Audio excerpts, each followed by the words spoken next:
In the traditional tensile test, a linear sample is pulled from both ends while the force and displacement are measured.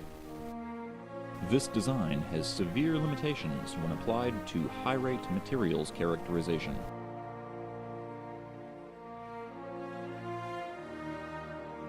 In the expanding ring test, an axisymmetric sample is pushed from the inside out.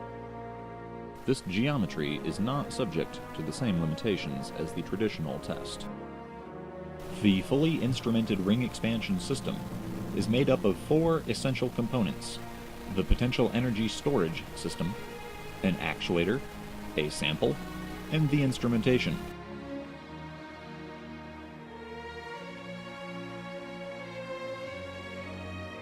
The potential energy storage system in this case is a 10 kilojoule capacitor bank.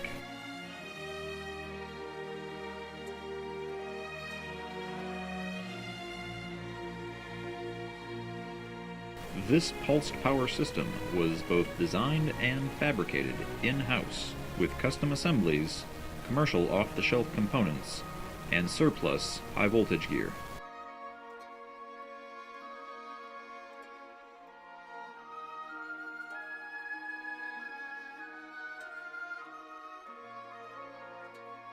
The simple and robust design is summarized here in the main schematic.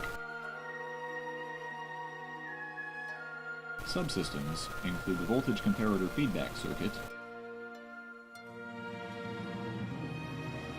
and the voltage multiplier-based power supply.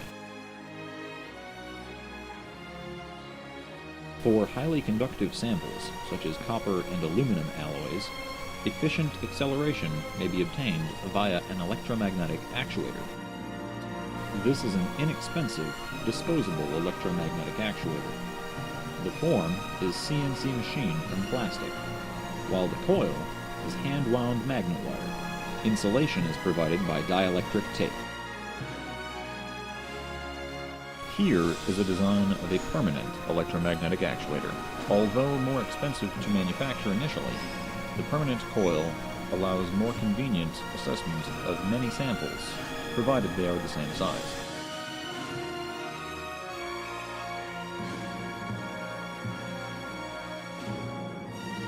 For poorly conducting or non-conductive samples, an electrically vaporized wire type actuator may be utilized.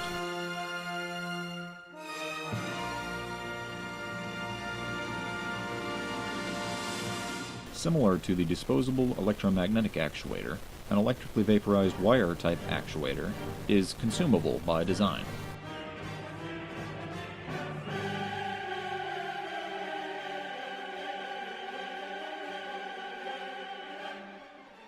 Designing an expanding ring sample is nearly as simple as designing a small pressure vessel. For best results, rings should be thin-walled and as symmetric as possible.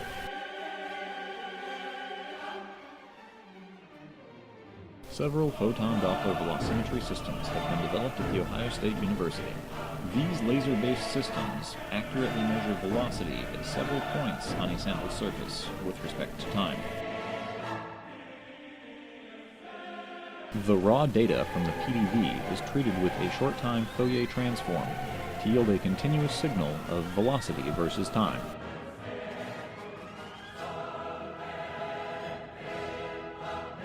Here are some real-world shots on 2-inch diameter annealed OFHC copper rings.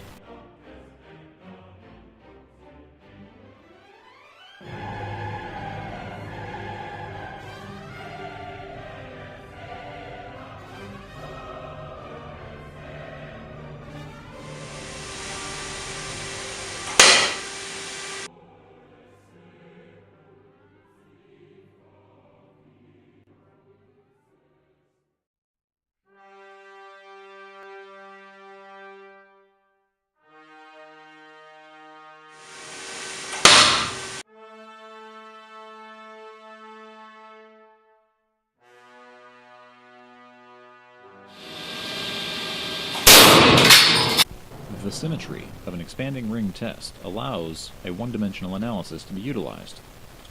With only the raw data and an equation of motion, we can estimate the flow strength of a material. Many rings shot on different actuators exhibit a common bound to the flow curve. They also exhibit self-similar rate histories and allow us to calculate the actuator pressure history.